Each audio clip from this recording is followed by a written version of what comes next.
Whew, not looking good for Jeff. Is that a kept hand? I guess it's fine, actually. That is a One kept shard hand. keep with an ice is definitely acceptable. Especially if you know the shard base in your deck well enough that it's not too much of a risk.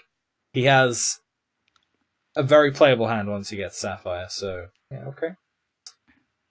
Seer, Focus, Whisper, Transmog, and Runebind up against a Bride, Hierophant, Hero 4, and 4. And honestly, if Jeff hits this the right way, there's not a lot that hand can do against him.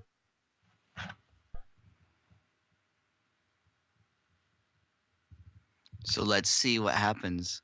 We know what Jeff is going to want to Fate Weave off of that. Resource on top of deck. Grants is going to have a solid curve from 3.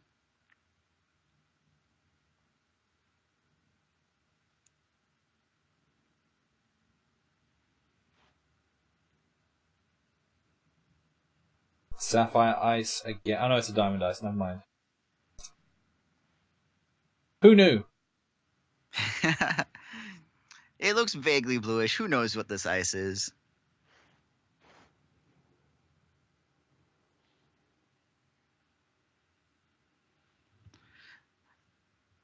Emperor's Lackey drawn by Garance, played on 2. Actually making it a curve. Jeff on 3, Heart's Whisper, draw some cards with that Thunderfield Seer. Double It's okay consult leaving that. Double consult the Talon. He needs another resource to get that Cassia Golden Knight online. He should be able to find it pretty easily with a couple of focus in his hand. The 3 damage he's taking here is fairly irrelevant, honestly. He's just interested in getting his combo online. Once he does get the Shaper, the Runebind sort of protects him, and he can just do what he wants here.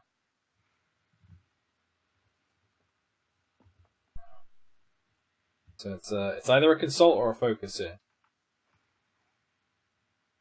Goes for the first consult, a 3-cost consult. Yes, another Runebind. If he finds the Shaper, he is going crazy. He's going off. Doesn't have the votives, I suppose, but yeah, he's in a pretty good spot here with a lot of ways to replenish his hand. He'll go ahead and Thunderfield Seer, Prophecy the top card of the deck. Withdraw a card, the top action, of which there are many, many, many actions. Karats goes ahead and Kagalichu powers. What a resource, not bad. It's a Bride -1/-1, I suppose.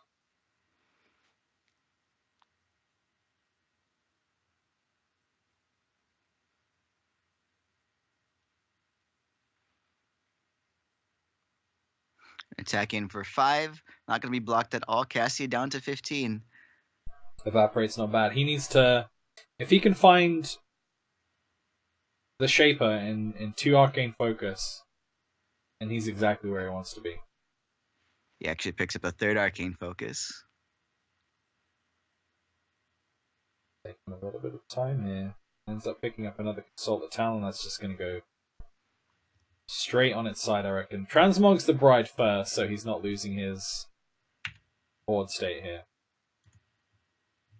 That turns into a Puck's Daydream.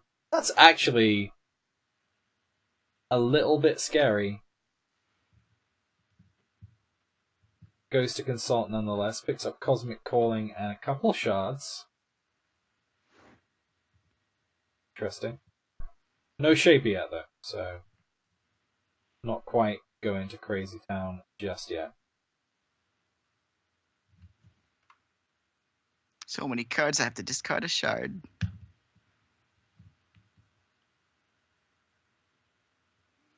Also telling that every single one of these cards in hand is worth keeping.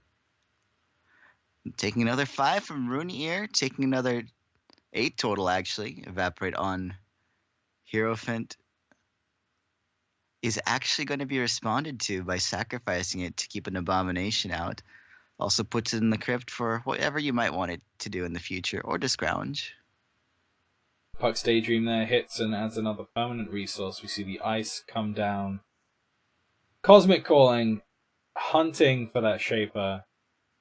Finds the Heart's Whisper instead. It's a little bit slow for Jeff this time around. He does have a mobilized Heart's Whisper though, so that's only going to cost him 1. Finds the Ascension, which is currently at 6 cost. Plays the Focus. And finally digs up that Cyclone Shaper. Does he play it this turn though? He does have 2 Runebind ready to use.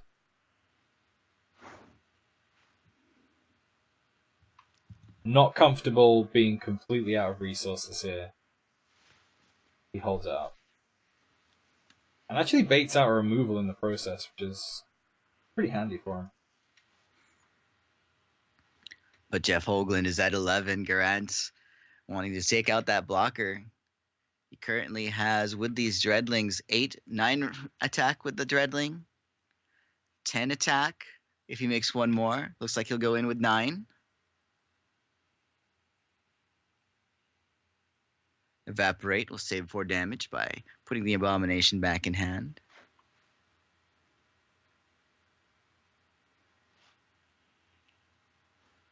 Emperor Saki will go ahead and ready it, revert itself. Paw of Yazukan is going to get runebound.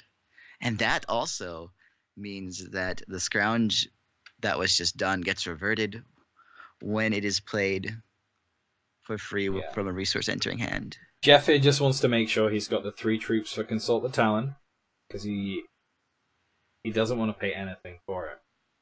Picks up a Tale of Compassion, which is a 1-cost action that's actually relatively decent here. It's going to give +1/+1 to all troops when that troop readies, and he can exhaust troops fairly efficiently. Like the Votives coming off there, just exactly what he wants. Guidance coming in, making a 1-cost. Actually picks up a Deathless Devoted, which isn't the worst thing to pick up.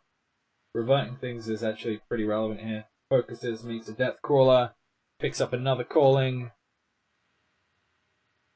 Has to keep some blockers back, but ultimately he's not looking too bad here. Picks up another Guidance.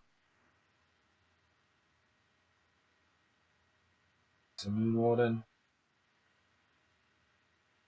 Another Shaper. He might choose to empower that just to protect it from hero fall. It's a play we've seen before. That way you can let your Shaper go without worrying about the one in your hand.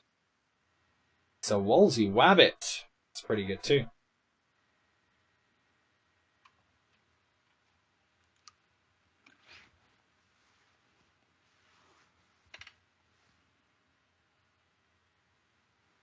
More guidance, more board, more candles.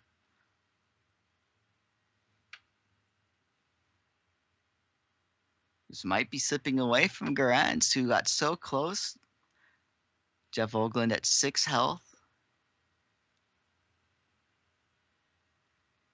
But all these flight troops in the way. Even the Rotpaw gang is going to have some trouble. Pocket Army. It's a good hit from the Valor there. Making a shardless 1-cost. Yeah, that's a better board state. I'm sure he's quite happy with that.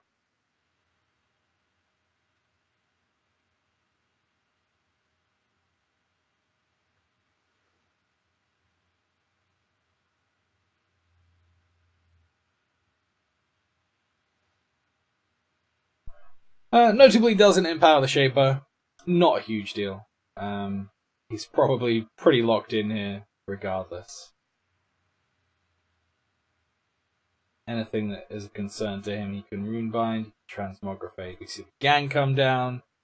Honestly, that Puck's Daydream has definitely helped out Grants here a little bit, allowing him to make a big play that he couldn't have played and held up hero fall or played another troop afterwards.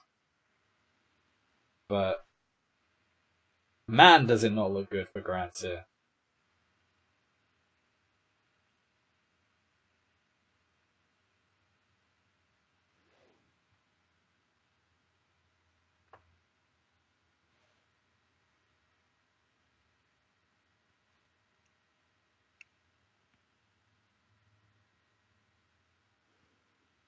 It's kind of like asking what do you even do in this situation? A massacre doesn't really save you.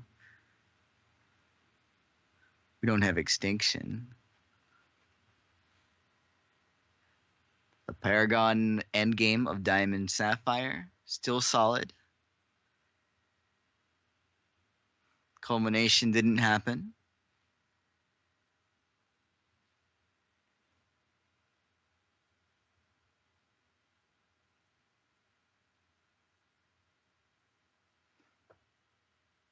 Tale of Compassion activating there, readying on the Thunderfield Seer readying, which means obviously that everything's getting +1/+1.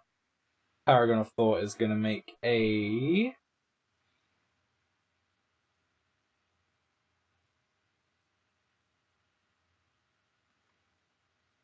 Hereafter. Hereafter's not awful. It's not great. So Jeff is suffering from a serious case of the no-draw cards, but that's okay. He's got a couple of options here. He's got obviously Pocket Army, he's got Wolsey Wabbit he can activate. Steals the attack of the 6/6 there.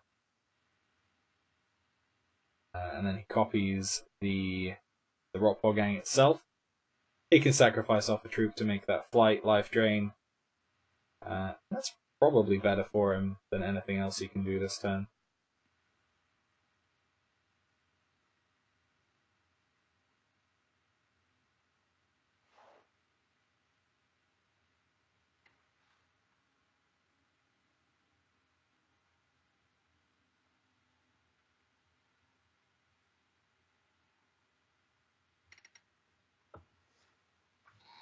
Activates Pocket Army before sacrificing it off. And then transmogrifates the imposing Rockpaw Gang. That's quite a bit of action to basically say, you're a Rockpaw Gang, I am, and you're no longer. And then Rune binds the Crusader. Oh man. Very aggressive. Very, very aggressive. Paw of Yazakan from the draw there. Coming in. After all that work to push the Skyguard defenders out of the way, it's just gonna die to the Rune Paw of Yazakan. That's anticlimactic, but it is what it is. We need to steal a card with Poet of Galaki. Looks like that's the plan. This will be 9 damage incoming.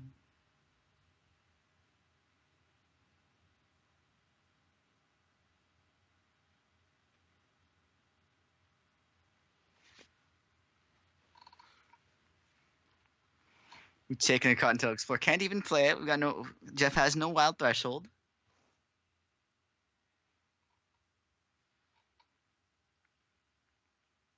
Jeff holding on at 6. Twisted Taunter taunting.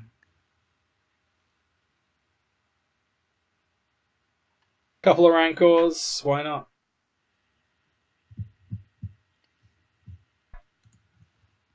Gets a Bloodshard. So every card that hits the Crypt is going to Jeff's hand because of the Poet, and potentially he could have been able to play those Rancors.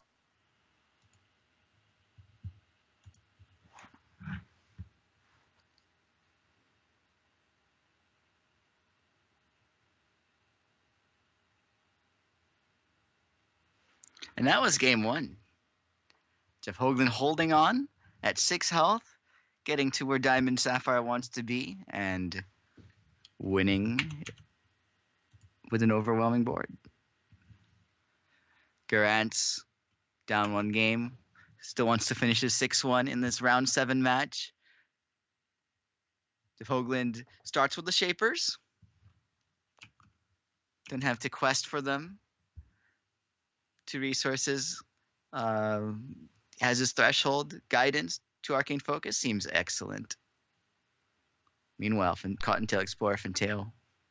Yeah. So having Shaper is obviously a very good thing, but having Shaper up against 2 Strangle with no counterplay is potentially a death sentence, but we'll see.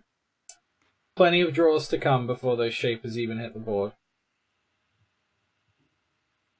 that the diamond dice? It is the diamond dice. Hard to tell. Don't know if we talked about that.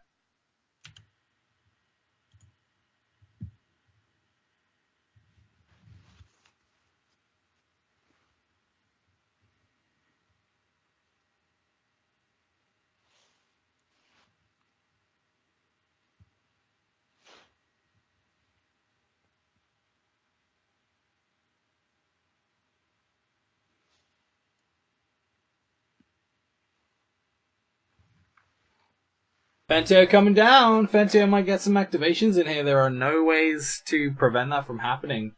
And this early in the game, it's a pretty big deal, honestly. Before all of the draws that Cassia Goldenlight potentially wants to do. Never mind. Never mind. There's a transmogrifade. And it is free. Psychic Torment, though. Every time a damage is dealt. Every time a damage is dealt, a card is buried from atop the deck. Go Contel Explorer. It's gonna do a damage, bury a card. Take that, Fate Weave. Arcane Focus. Would have been good. Jeff goes ahead and Hearts Whispers. So he's looking, draws 2 cards. Looking pretty good right now with a Fate Weave on top there. A Shaper in hand and a Rune Bind. It means that, as soon as he picks up his card draw, he's away again. And Garant's literally only drawing shards is probably not helping him too much either. You can discard this Monsagi coins to draw. Withering Gaze, I'm just going to assume that was the Rune Bind because it would have been pointless to take the Torment when there are 2 of them. The Psychic Ascension, yeah. There's the draw, so he doesn't have the Rune Bind now. Puts the Shaper. Oh, he does? Okay, never mind. That was confused for a second. Very confused. Actually ends up picking up the Ire, but doesn't have any resources left. So, Strangle takes out Shaper for the second time. I think the damage has been done here, though. Yeah, what's the cost on the Ascensions? The Ascensions are now 8 cost. 8 cost, so almost there. That's going to be 7 cost. And with another Shaper in hand.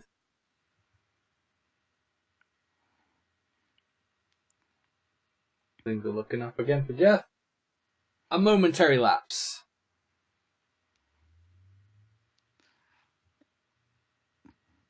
Grants is just not getting it.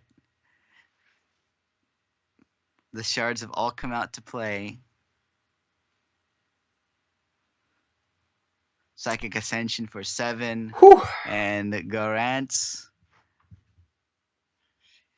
ends the Swiss portion 5-2. JeffHoogland is going to be 6-1.